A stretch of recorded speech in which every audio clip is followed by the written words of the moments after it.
Hello दोस्तों, स्वागत है एक बार फिर से आप सभी का। उम्मीद करता हूँ आप सभी अच्छे हैं। दोस्तों, आज मैं जिस केमिकल स्टॉक की बात करने वाला हूँ वो है फाइन ऑर्गेनिक। ठीक है। अब मैं इसके बारे में आप लोगों को इतना ही बताऊंगा कि ये आपको मल्टी बैगर रिटर्न देने वाला है। कैसे? क्योंकि ऑलरेडी इसने जब 2700 से ये 72 लगभग 200 गुना, क्योंकि यदि कोई 100 रुपये का है वो 300 रुपये का हो गया, तो आपको 200% रिटर्न तो आपको पहले ही दे चुका है। अब यदि ये वापस से डाउन आया है तो इसके अंदर आपको एंट्री करने का मौका मिला है। अब मैं ये कैसे कह रहा हूँ, देखिए, अपने यदि इसके अंदर यहाँ ये जो रेड कलर की जो लाइन है ये 50 EMA की लाइन है। जनरली जो 50 EMA का जो ये सपोर्ट या रेजिस्टेंस जो भी होता है, स्टॉक यदि 50 EMA के पास होता है तो वो सिर्फ एक बाइंग अपॉर्चुनिटी होती है। देखिए, हिस्ट्री देखते हैं अपन, तो देखिए 50 EMA से इसने यहाँ पर सपोर्ट लिया। जब से ये लिस्ट हुआ है, यहाँ मार्केट के अंदर लिस्ट हुआ, तो 50 EMA देखिए, एक बार, दो बार, तीन बार। यहाँ तो लॉकडाउन की वजह से उसके बाद काफ़ी स्टॉक ऐसे थे जिन्होंने मल्टी बैगर रिटर्न दिए हैं। लेकिन इसकी बात यदि अपन करें तो इसके अंदर मैं आपको एक चीज़ और दिखाता हूँ। देखिए, स्टॉक जो है स्क्रीनर पर अपन चेक करेंगे तो देखिए इसका जो पी है वो क्या है, बहुत ज़्यादा सस्ता हो गया है स्टॉक की प्राइस के अकॉर्डिंग। अब यहाँ यदि 5 ईयर मैक्सिमम रिटर्न देखेंगे तो मैक्सिमम यही है। 3 साल का देखेंगे तो ये है। 1 साल का यदि देखेंगे तो ये अभी क्या है, 53 से और डिस्काउंट में मिल रहा है, 48 पर मिल रहा है।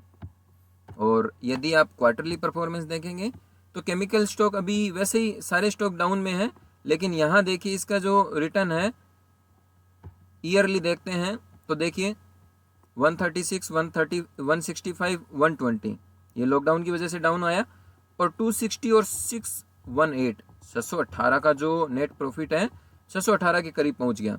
तो इसका मतलब प्रॉफिट जिस अकॉर्डिंग बढ़ रहा है, स्टॉक उसके अकॉर्डिंग नहीं बढ़ा है अभी तक। हाँ, पहले ये भाग रहा था, अब ट्रेंड में था, तो उसके अंदर काफ़ी लोगों ने प्रॉफिट बुक कर लिया। लेकिन अब जो इसकी परफॉर्मेंस है उसके अकॉर्डिंग इसके अंदर एंट्री करने का मौका है। तो यहाँ यदि ये आपको कुछ क्वांटिटी तो आप इसी प्राइस पर 48 पर आप बाइंग कर सकते हैं।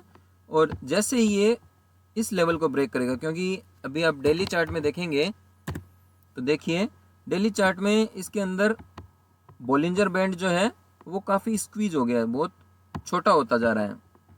और यदि अपने इसके अंदर जो पहले बाइंग आई थी वो करीब इस पॉइंट से आई थी, ये वाला जो पॉइंट है यहाँ से बाइंग आई थी। तो यदि आपको ये 47.56 मतलब 48 के करीब मिलता है तो इसके अंदर आप फिर से बाइंग कर सकते हैं। अभी प्राइस है 4800 के करीब, और यदि 4700 आता है तो ये भी आपको एक बाइंग का मौका देगा। ठीक है। और यहाँ पर कंपनी ने डिविडेंड भी अनाउंस किया हुआ है 9 रुपये का, वो कुछ ज़्यादा नहीं है, इससे हमें मतलब नहीं है, हमें तो इससे आपको इन्वेस्टमेंट से मतलब है। क्योंकि डिविडेंड यदि कोई स्टॉक देता है तो उसको वो क्या है, अपने प्रॉफिट को डिविडेंड के रूप में पब्लिक को दे देगा, तो उसके बाद क्या होगा, स्टॉक उतना नहीं बढ़ पाएगा। जैसे इंफोसिस वगैरह में आप देखते ही हैं, ज़्यादा डिविडेंड देगा तो कंपनी उतना ग्रोथ नहीं दिखा पाएगी। अब यहाँ से यदि ये देखिए, ये जो कैंडल है यहाँ बड़ी हाई वॉल्यूम में बाइंग हुई है, तो यहाँ बड़ा माल उठाया गया है 4500 में, 4555, क्योंकि यहाँ देखिए ये जो एक तरह से अपने सिमेट्रिकल ट्राइंगल देखे ना, तो ये देखिए ये ट्राइंगल टाइप का कुछ यहाँ से बनता हुआ आपको दिखेगा। ये देखिए ये क्या होता है, असेंडिंग ट्राइंगल, बढ़ते हुआ ना, यहाँ से बढ़ा, नीचे गिरा, बढ़ा, फिर गिरा, फिर बढ़ा। तो इसका जो टारगेट होता है वो क्या होता है, जो इसका ये वाला जो है, ये ट्राइंगल का जो गैप है, ये सबसे ज़्यादा वाला, वही इसका टारगेट होता है। यहाँ पर लोगों ने प्रॉफिट बुक कर लिया।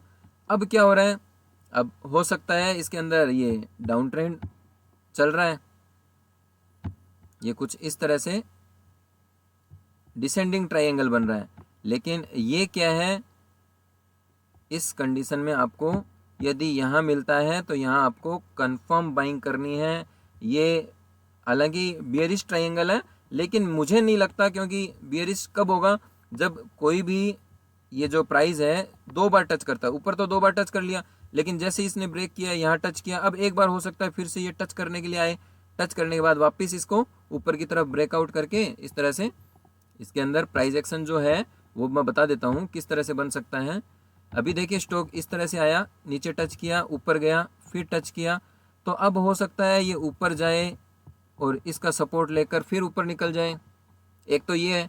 दूसरा है, यदि ये नीचे गया तो इसको रिटेस्ट करेगा, फिर नीचे जाएगा तो ये डाउन ट्रेंड होगा। लेकिन आपको घबराना नहीं है, क्योंकि स्टॉक यदि ये इस तरह से नीचे आता है, आता है, लेकिन इसको रिटेस्ट नहीं करके ऊपर की तरफ इस तरह से ब्रेकआउट भी दे सकता है। तो आपको मैंने ये सारी चीज़ें बता दी कि रिजल्ट वगैरह जो इसकी परफॉर्मेंस है उसमें कोई कमी नहीं है, वो अच्छा है, उसके अकॉर्डिंग आपको इसको बाइंग करनी चाहिए। ठीक है। यदि आपका कोई भी इस स्टॉक से रिलेटेड या किसी भी स्टॉक से रिलेटेड कोई भी डाउट हो तो आप मेरे को कमेंट बॉक्स में कमेंट करके पूछ सकते हैं। वीडियो देखने के लिए धन्यवाद दोस्तों। वीडियो को लाइक और शेयर करना मत भूलिएगा।